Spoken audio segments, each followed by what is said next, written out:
வணக்கம்.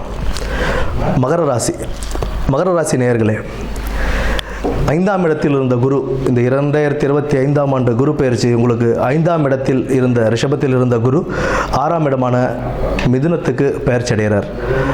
6ஆம் இடமான மிதுனத்துக்கு பெயர்ச்சி அடையும் போது 10ஆம் இடம், 12ஆம் இடம் மற்றும் 2ஆம் இடத்தை பார்வையிடுகிறார். இப்போது வீட்டில் சுபகாரிய நிகழ்ச்சிகள் நடக்கிறதுக்கான நல்ல நேரம் தான் இது. உங்களுக்கு சற்றே தடை தாமதங்கள் ஏற்பட்டாலுமே சுபகாரிய நிகழ்ச்சிகள் வீட்டில் நடக்கிறதுக்கான நல்ல வாய்ப்புகள் உண்டு. 10ஆம் இடத்தில் 12ஆம் இடத்தையும் 2ஆம் இடத்தையும் குரு பார்க்கறதுனால உங்களுக்கு நல்ல வேலைகள் கிடைக்கும். இத்தனை நாளாக வேலை இல்லைங்க, வேலை தேடிக்கிட்டு இருந்தேன் அப்படின்னும் போது நல்ல வேலை கிடைக்கும். அந்த வேலையில் பொறுப்புகளும் கொஞ்சம் அதிகமாகவே இருக்கும். நீங்கள் ஒரு வேலையில் சேர்றீங்க அப்படின்னா அந்த வேலையோட அடுத்த ஒரு லெவலுக்கு உண்டான பொறுப்புகளும் நீங்கள் சேர்ந்து பார்க்குற மாதிரி இருக்கும். ஏன்னா 10ஆம் இடத்தை குரு பார்வையிடுறதுனால உங்களோட தொழில் ஸ்தானத்தை அவர் கெடுக்க மாட்டார். வேலைகளில் நல்ல ஒரு பொறுப்போடு செயல்பட வேண்டிய அவசியம் இருக்கும். பொருளாதார விஷயத்தில் கொஞ்சம் கவனம் தேவை. பண வருமானம் வருது அப்படின்றதுக்காக தேவையில்லாத வீண் செலவுகள், விரயங்கள் செய்கிறது அதெல்லாம் தவிர்த்துட்டு வரக்கூடிய வருமானத்தை எப்படி சேமித்து வச்சு நம்மளோட ஃப்யூச்சருக்கு அதை எப்படி யூஸ் பண்ணிக்கலாம் அப்படின்ற தாட்டோடு நீங்கள் இருந்தீங்க அப்படின்னா இந்த பொருளாதார வளர்ச்சி உங்களுக்கு ஒரு நல்ல வாழ்க்கையில் ஒரு நல்ல வழியை உங்களுக்கு காண்பித்து கொடுக்கும். திருமணத்துக்கு ட்ரை பண்ணுறவங்க எல்லாருக்குமே கொஞ்சம் தடை தாமதங்கள் இருந்தாலும் கை கூடுறதுக்கான வாய்ப்புகள் உண்டு.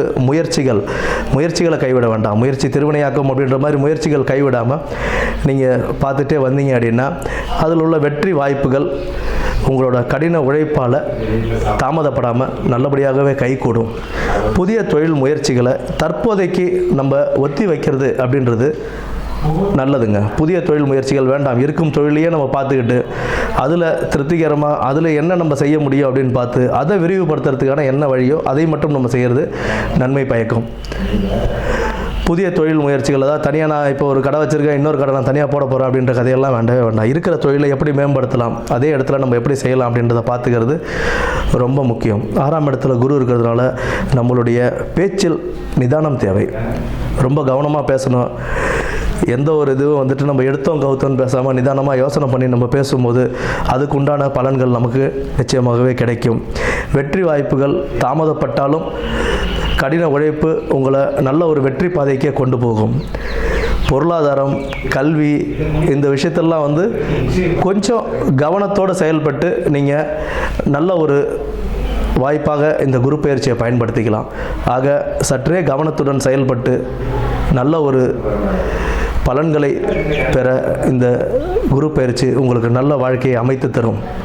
நன்றி, வணக்கம்.